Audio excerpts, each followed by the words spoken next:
Hey everyone, it's Lindy on here from Pink Whisper Designs. I'm going to be making a flip-flop card today. I'm starting off by making a standard size card with white 65-pound bright white cardstock. So I'm going to take an 8.5 by 11 and cut it at 5.5. I'm using my Tim Holtz Tonic trimmer to do that, which I love, by the way. And I'm going to score it at 4.25. I'm going to go ahead and fold that and use my bone folder to press that crease down so I get a nice crease there. And then on the inside left side of the card, I'm going to mark at 2 1/8 at the top, and then I'm going to flip it around and mark it at 2 1/8 again, just a little way in. Could also do this with a pencil mark, but I find it easier to do it with the score line. So you can see those little scores there. Now I'm going to take my my favorite things die, the flop card circle, and I'm not going to use that inside circle, just this outer piece. I want to make sure I put it on the inside left hand side of the card so that the circle is to the right hand side. So it's going to cut a half circle there. I'm going to line up the die right along those two little score lines I made at the top and the bottom at 2 1/8 and 2 1/8.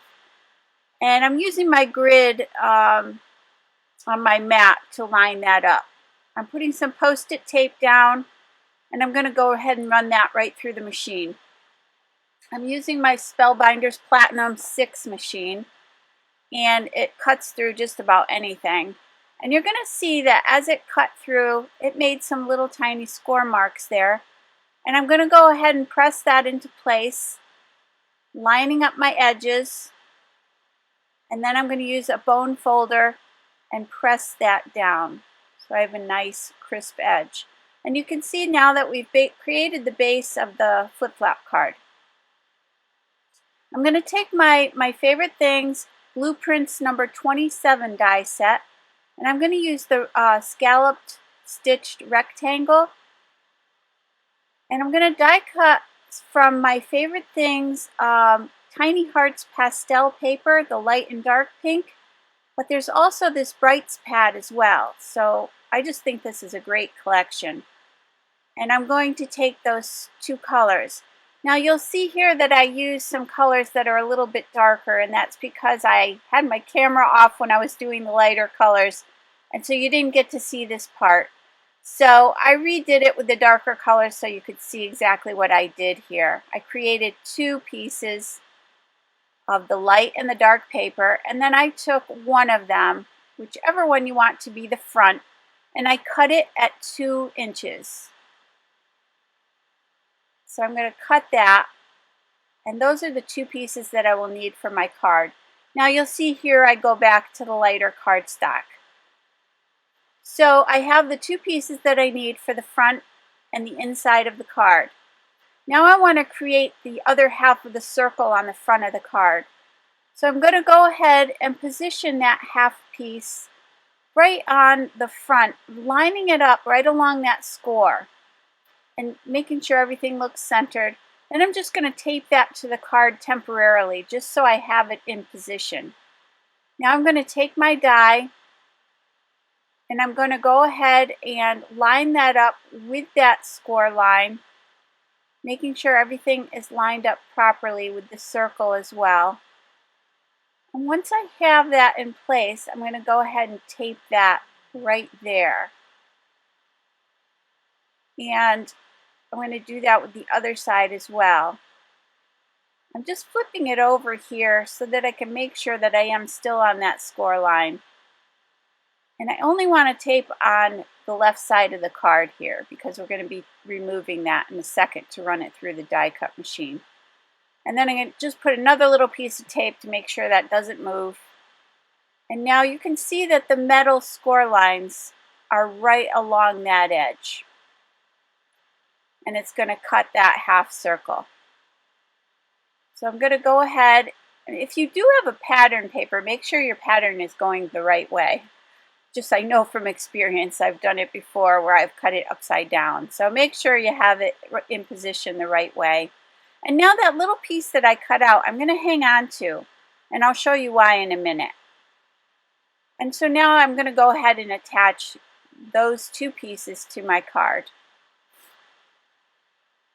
But first, what I want to do is take the Worn Lipstick Distress Oxide ink, and I'm going to use my foam applicator and just rub that along the edges, right up to that stitch line on the rectangle.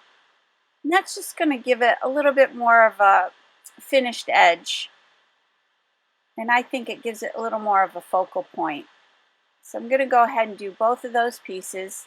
And you can see there that I've done all the edging, and I've attached those two pieces to my card, making sure I line that top one right along that score line. Now I want to do the saying, or the sentiment. So I'm going to take "You Are the Sweetest" from the Bitty Bears set from My Favorite Things. And I put it on a block. You could also use your Misty here. But I wanted to test it first, so I'm using that circle because it's the same circle that I'm going to be stamping on, the same size. And I'm just testing that to see if I've got the angle correct. So basically I just kind of bent and shaped that acrylic stamp onto my block to fit that circle. And it takes a little bit of positioning till you get it just right. So I've gone ahead and I've stamped that, and it's perfectly on an angle with the circle now, so it's right in place. Now I'm going to take My Favorite Things, the brand new link chain circle frames, which I just think are so pretty and delicate. And I'm going to take that and I'm going to die cut it out of some scrap pink paper that I had. It is 110-pound paper. And I'm going to use my Spellbinders Tool in one and pop that out of the die. And you'll see how beautiful this is when it comes out. Absolutely gorgeous. And I kept the inside portion that came out as well. I'm going to use my Distressed Oxide ink again. And on that inside portion, I'm going to go around with the applicator and add a little bit of ink around those edges, just to give it a little more definition. And again, bring my eye more towards the center. Once that's done, I'm going to take my Spectrum Noir sparkle pen, and I'm using the clear one here. And they do come in a set of 3, which is really nice because I absolutely love it.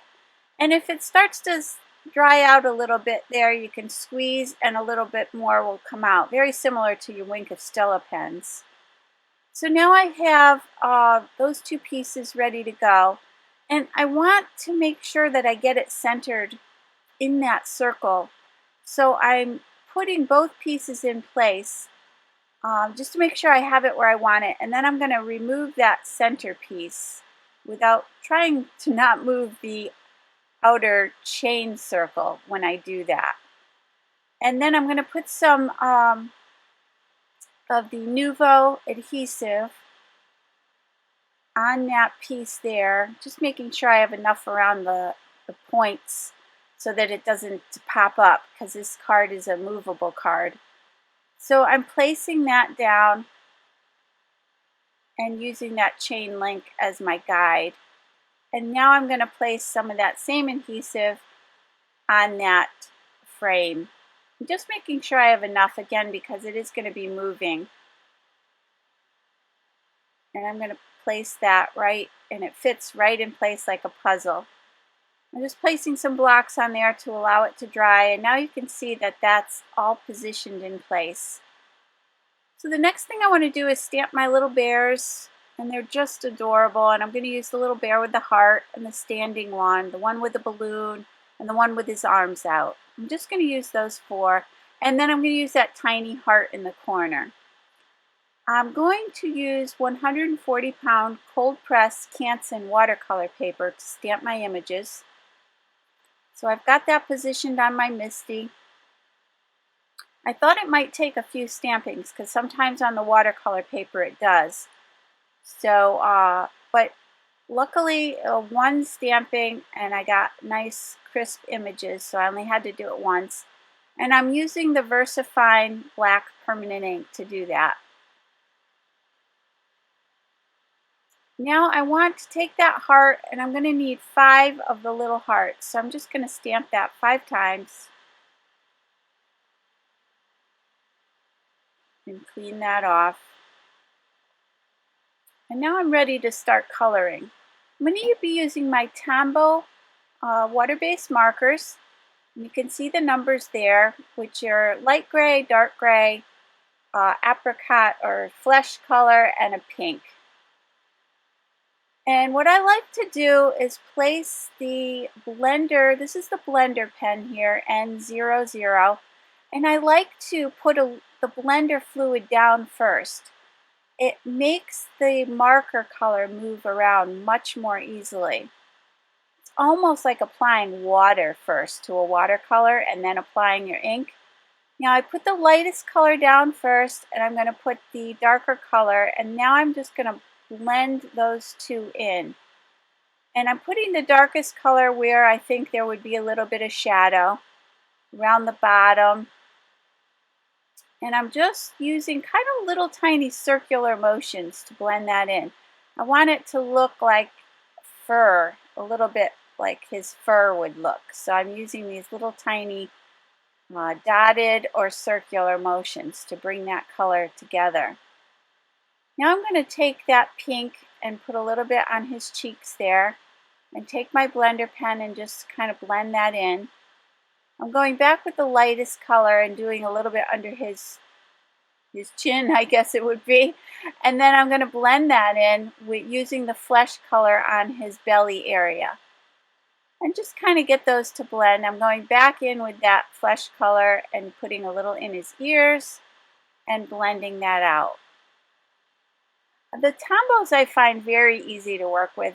It's what I'm used to and what I know the best. So I'm not an expert, but they are very easy to use, and it seems like it doesn't have to be perfect just to get the effect, the highlights and the lowlights. So here again you can see that I'm doing the same thing, just blending in my colors. I'm keeping the coloring in this video. If let me know if you want to leave comments whether you appreciate that or whether it's too much. Just learning as I go here. I'm fairly new to this, so give me your thoughts. And you can see here I'm adding a little shading around his little paws there. And again, I'm going to repeat and do the same thing on the next two bears. So again, I mean, with the Tombow markers, it's a water-based marker. So you could scribble the marker color onto a palette and then pick it up with your water brush. Or you could use water first and then apply a little bit of color. But the blender, I find for myself, gives me much more control. I don't get too much fluid. And as I said before, if you apply a little blender first, it really helps the colors to move around. It's going to give it a little bit more movement. And you do want to clean your blender in between colors. You don't see me cleaning here a real lot because my colors are all sort of blending together and they're very muted. But if you were switching, say, from blue to red or, green, you would want to just take that blender and scribble it on the scrap paper, clean it off, it'll become clear again, and then you can go pick up your next color. So try to keep that clean, and then you won't have a problem transferring any color to the next image. And here again you can see that I'm just blending that out, putting a little shadow under his arms there and around his little feet, and just again under the other arm, just kind of blending it in. Again with a little bit of pink on his cheeks and some flesh color on his tummy. Just checking that my marker's clean and blending that out. putting a little shadow there under his chin. I say chin, I don't know if that's correct, probably snout, or I don't know, but he looks cute. So now I'm going to do the balloon, and I just want to give a little shadow to the balloon. So there again, I'm laying down the blender color, coming in with my pink marker, and I'm kind of going for a little bit of a monochromatic look here. I'm just doing pinks, grays, and whites, staying right in that family, light pink, dark pink. Since I love pink, I guess I can't help myself, so I apologize for it. But you could use any of those beautiful colors from the paper pads or any pads that you have. This is a good way to use some of your scrap paper too, by the way, because you don't need much to do this little card. You only need a little bit for the matting, and obviously a tiny little bit for your watercoloring your images or coloring in your images. So I'm just going to go back here and add a little bit more shading to that heart because I just didn't think it quite had enough. Giving it a little bit more color there. And now I'm going to go ahead and do those little hearts, which I'm not going to fuss with. You'll see I'm just adding a little color to the left side, blending it, and a little color to the right, kind of keeping the middle part a little bit on the lighter side. And I continued coloring those in, and you can see how those came out. And I thought the balloon needed a little bit more highlighting, so I came back in with that marker just to highlight that a little bit more.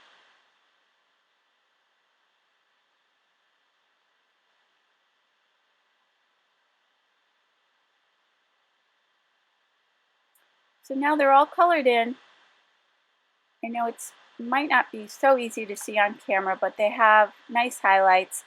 And I'm going to just heat set that with my heat gun really quickly. I'm taking the dies, which match the set of the Itty Bears, and I'm placing those over the images that I just colored in. And these dies will leave a little bit of a white border around the edges, which I do like. But you'll see that for the hearts here, I'm going to show you that I didn't want the white border on the hearts, but you could easily run those through your machine as well. There is a die for that little tiny heart as well. So I'm going to run my little bears through my die cut machine, and I've already cut out all my little hearts. You can just see how cute these are. They're just adorable. Now I'm using my Jelly Roll pen in the white, and I wanted to highlight a few of the things here, a few of the accents. So I'm going to add some little polka dots to that balloon really quickly here, and a few little polka dots to my heart.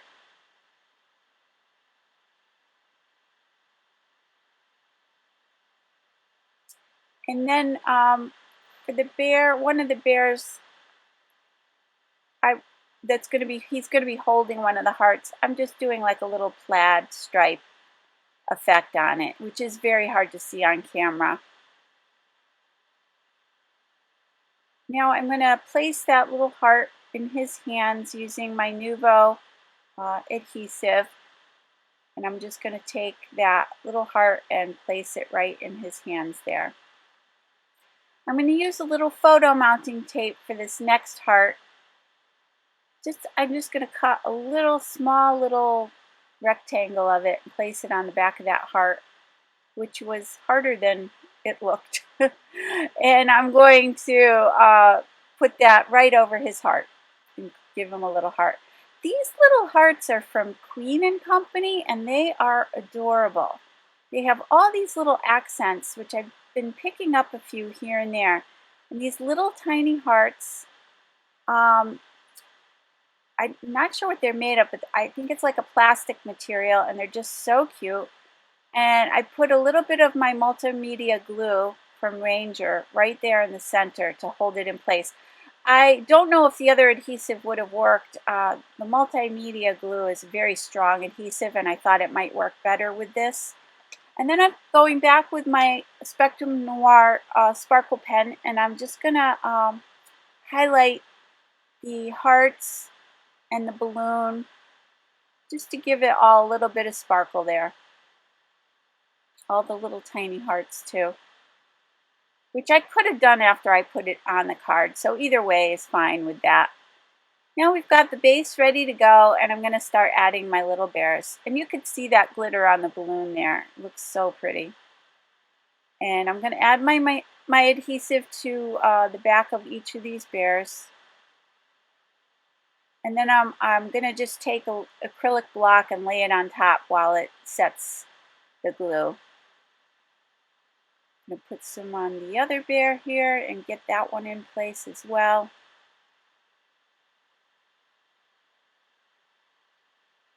And then this last one, I want to pop it up a little bit. So I'm going to place some more photo mounting tape, the Scotch photo mounting tape, on the back of that little guy. So he will pop up and have a little bit of dimension. Trying to get him positioned so he's not blocking the other one.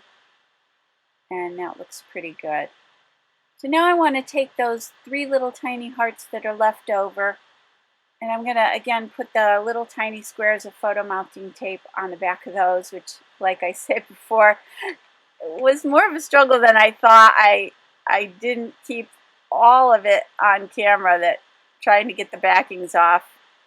I got silly actually watching it back because it was like I was really struggling with them. But anyway, you see the more perfected version, and I'm going to position those right in place there. And again, just to give it a little dimension. And I'm going to place this other little bear on the inside of the card, just so that when the card is open, there's a little something to look at. And I'm placing him right on that stitched line. And that's my card. And you can see that it's got a lot of dimension, and it flips open. And I just think it just looks like so much more. I mean, it just, someone who gets this would love it. It would be great for Valentine's Day or birthday or thinking of you, whatever you like. And don't forget, when you do, if you do sign the inside of the card, make sure you, or you stamp another saying on the inside, make sure it's behind that circle so that it's not showing when the card is closed. So position yourself behind there if you're going to add any more stamping or writing. And thank you so much for watching. So please visit me at pinkwhisperdesigns.com. And if you like it, be sure to hit the thumbs up button and subscribe. And I'll see you soon. Bye.